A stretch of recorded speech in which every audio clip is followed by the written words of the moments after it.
Hey everyone, this is Ronak Ahuja. I welcome you all again. On the 7th of June 2025, the GST authorities have issued two important advisories on blocking certain features of the GST 3B return or blocking the GST returns entirely for specific taxpayers. Thus, to clear out the confusion around these advisories, we have come up with this video. In this video, we'll be talking about what these advisories actually say and who is this applicable to. So to get a hang of it, I would request you to stay till the end of this video. So without wasting any further time, let's quickly begin.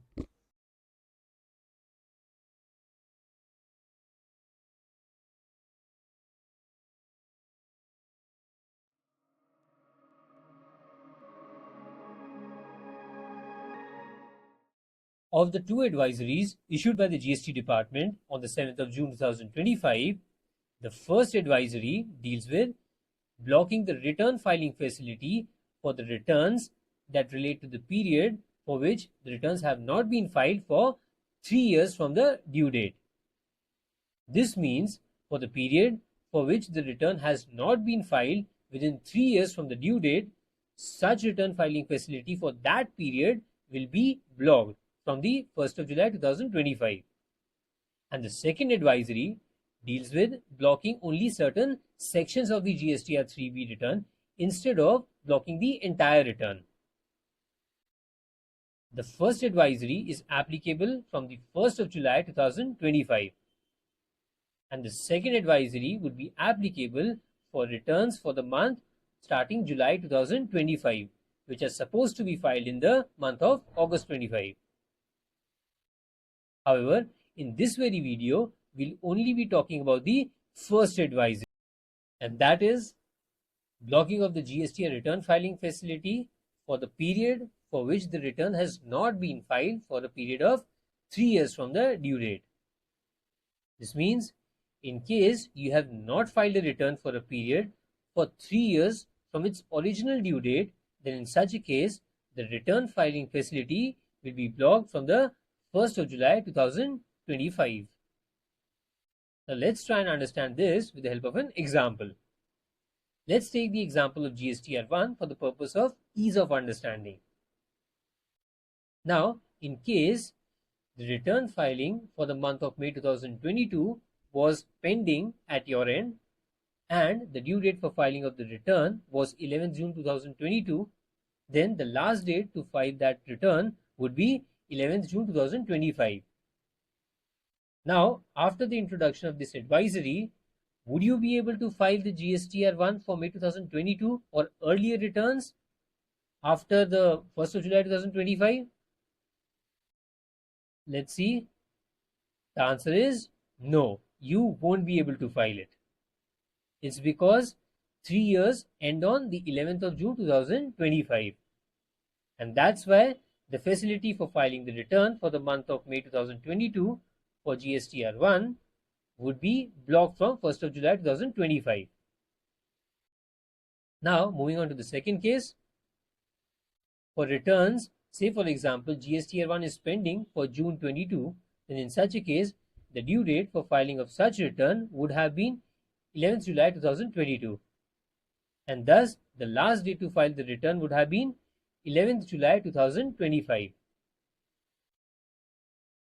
And thus, the facility will be available to file the return even after the 1st of July 2025. But it will be available only up till the 11th of July 2025. That is, you will only have a time frame of 10-11 days to file the return for June 2022 in case of GSTR 1. Now moving on to the third case. In case of return pending for July 22, the due date for filing of return would be 11th of August 2022 and the last date would be 11th of August 2025. And thus here again you would be able to file the return even after the 1st of July but until the 11th of August 2025 only. I hope this clarifies. So the crux of the advisory is that for all the returns that are long pending, the due date for which is before the 1st of July 2022, Such returns should be filed on or before the 30th of June 2025, before the return filing window closes. Now, what happens if you don't file it within the 30th of June 2025? Besides the window closing? Now, besides the window closing, you might also lose on the input tax credits that were otherwise available to you. That is, in case you fail to file your returns, the input tax credits for such period might also not be available to you. And that goes without saying that your customers also might lose the input tax credit in case you don't file your GST R1 for such earlier periods. So it's better to file the returns by the 30th of June 2025.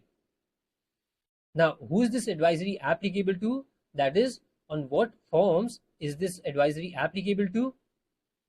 So it's applicable to GST R1, GST R3B, GST R4, GST R5, GST R7, GST R8, and GST R9. On all these returns, this advisory would be applicable. So, I hope with this video we have been able to clarify some of your doubts regarding the first advisory. However, for the second advisory, we have prepared a separate video and I would suggest you to go and have a look at that as well. In case you found it useful, please drop us a feedback in the comment section or mail us at talklevies@gmail.com. Thank you and stay tuned for more videos.